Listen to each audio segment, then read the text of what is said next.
E te iwi nau mai ki te Rautaki Maihi Māori. He Rautaki reo Māori hou I whanaketia e te iwi, mā te Māori me ngā hapori reo Māori.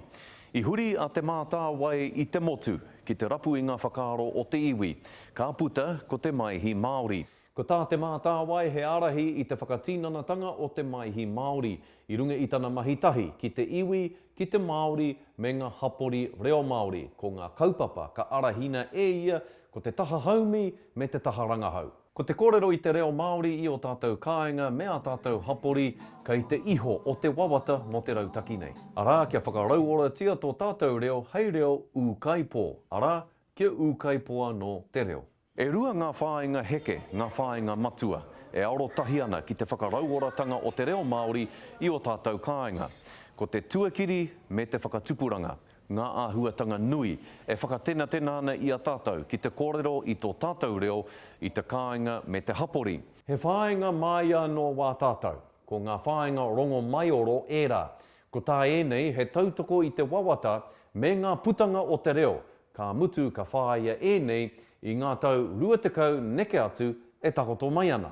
Nō reira, tai rawa ake ki te tau 2040, ka kotahi miriona neke atu te hunga e kōrero ana I te reo Māori I etahi wāhi urumaki I te hapori.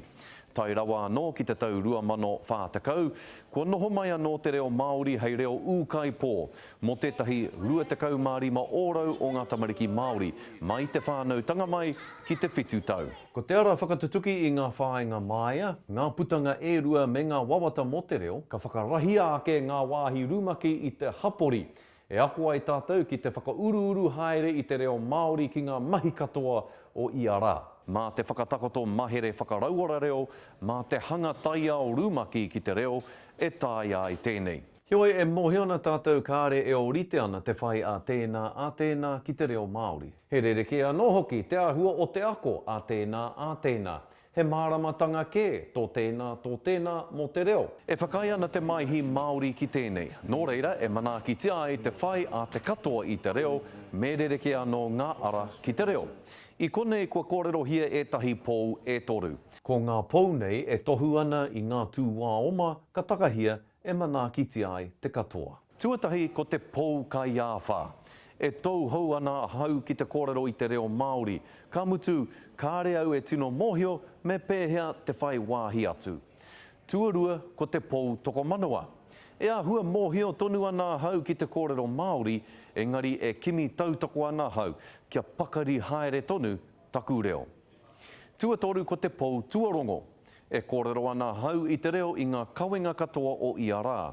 Kei te kaha hoki au ki te kawe I te reo I roto I te kāinga me te hapori. Kāti, kua marama haere tātou kei hea tātou. Kua pai tātou ine I tātou takahi whakamua ki ngā tūtohu. Ngā tohu ine e hāngai ana ki ngā pou e toru kua kōrero hia ake nei. Nā, mo etahi atu kōrero he whakamarama rānei mo te Rautaki Maihi Māori, toro mai ki tā mātou pai tukutuku ki irakati Te Mātāwai, irakati Māori, irakati NZ.